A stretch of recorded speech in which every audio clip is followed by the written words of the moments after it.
Assalamualaikum warahmatullahi wabarakatuh. Selamat pagi, selamat siang, dan selamat sore, serta selamat malam bagi kalian dimanapun kalian menonton video ini.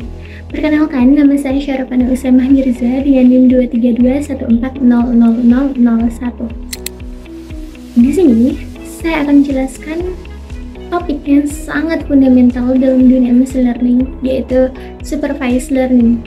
Adakah dari kalian yang udah tahu apa itu supervised learning? A few moments later. Buat yang belum tahu, sini aku kasih tahu.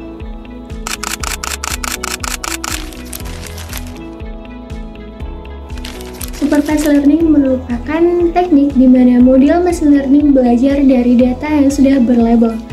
Apa sih yang dimaksud dengan berlabel? Contoh sederhananya, mari kita bayangkan kita sedang mengajari anak kecil untuk mengenal buah.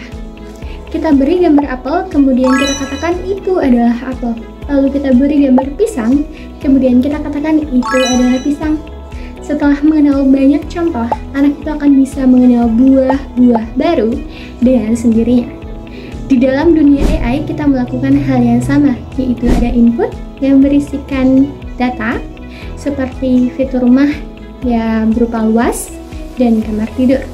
Lalu ada output atau label itu sendiri yang berisikan target yang akan kita prediksi, seperti contohnya harga rumah.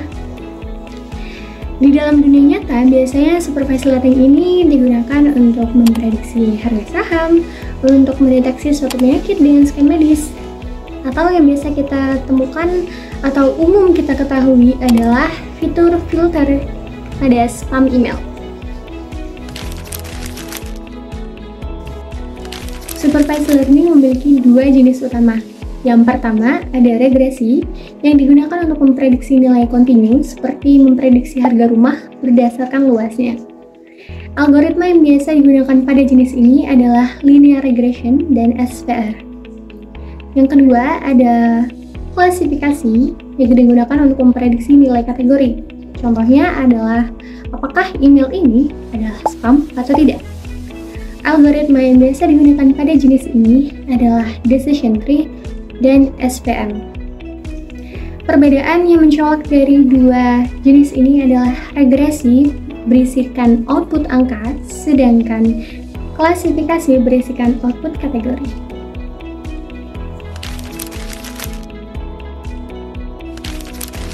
Lalu akhirnya kita sampai di tahapan bagaimana kita membangun model supervised learning. Sini aku kasih tahu caranya. Yang pertama, kumpulkan data sebanyak-banyaknya. Karena semakin banyak data yang dikumpulkan, maka akan semakin bagus pula model yang akan dihasilkan. Alias semakin banyak input, maka akan semakin bagus outputnya. Yang kedua, ada pre-processing, di mana dalam pre-processing ini kita akan melalui dua tahapan, yaitu membersihkan data dari data yang rusak atau data yang hilang, lalu kita mengkonversi data sesuai kategori. Yang ketiga, ada split data, di mana dalam split data berisikan 80% untuk training dan 20% untuk testing.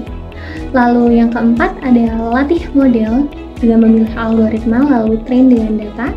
Yang kelima ada evaluasi, di mana kita mengukur performa di data testing. Dan akhirnya yang keenam, prediksi, di mana kita mencoba model untuk data baru.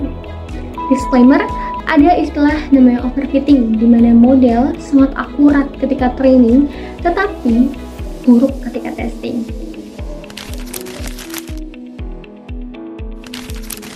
Dan akhirnya kita sampai pada bagian akhir, yaitu kesimpulan. Sebagai penutup, supervised learning membutuhkan data yang sudah berlabel. Supervised learning sendiri memiliki dua jenis utama, yaitu regresi berisikan nilai kontinu dan klasifikasi berisikan nilai kategori.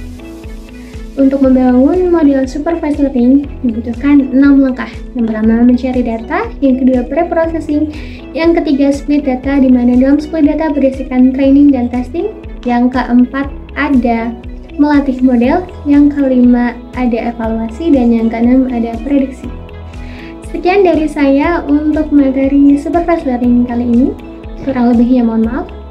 Wassalamualaikum warahmatullahi wabarakatuh. Selamat belajar!